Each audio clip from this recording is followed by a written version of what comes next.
আগামী 23শে ফেব্রুয়ারি শারজায় শুরু হতে যাওয়া সেলিব্রিটি ক্রিকেট লিগ বা সিসিএল তার 10ম আসরের মাইলফলক স্পর্শ করতে চলেছে।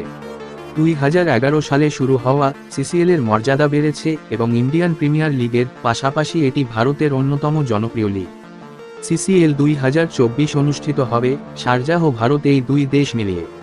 এমনকি সিসিএল 2024-এর প্রোমোটি দুবাইয়ের বুর্জ খলিফায় প্রদর্শিত হয়, যেখানে 8টি চলচ্চিত্র শিল্পের অভিনেতা সেলিব্রিটিরা উপস্থিত ছিলেন। ভারতে স্থানান্তরিত হওয়ার আগে 25শে ফেব্রুয়ারি পর্যন্ত প্রথম পর্বের আয়োজন করবে মধ্যপ্রাচ্যের দেশটি। হায়দ্রাবাদ, বেঙ্গালুরু, চণ্ডীগড়, বিশাখাপত্তনম এবং তিরুবনন্তপুরমে ভারত পর্বের জন্য সিসিএল 2024 ম্যাচগুলি অনুষ্ঠিত হবে। এই লিগে ফাইনাল সহ মোট 20টি ম্যাচ অনুষ্ঠিত হবে। সেলিব্রিটি ক্রিকেট লিগ একটি অপেশাদার ক্রিকেট লিগ যা সারা দেশের চলচ্চিত্র তারকাদের সঙ্গে ক্রিকেটে মিলন ঘটায়।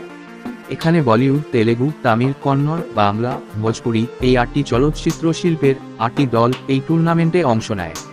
Superstar Salman Khan celebrity cricket লিগের ব্র্যান্ড অ্যাম্বাসাডর।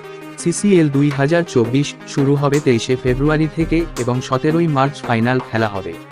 সিসিএল 2024-এ 20টি ম্যাচের মধ্যে 13টি ম্যাচ শুরু হবে ভারতীয় সময় সন্ধে 7টায়। বাকি ম্যাচগুলো শুরু হবে ভারতীয় সময় দুপুর 2:30টায়। সিসিএল 2024-এর ম্যাচগুলি হিন্দিতে জি আনমোল সিনেমায় সরাসরি সম্প্রচারিত হবে, এছাড়া লাইভ স্ট্রিমিং দেখা যাবে জিও সিনেমাতে। বন্ধুরা, ভিডিওটি কেমন লেগেছে অবশ্যই জানাবে। এরকম খেলার টাটকা খবর এবং আপডেট পেতে লাইক আর সাবস্ক্রাইব করুন আমাদের চ্যানেলকে। ধন্যবাদ।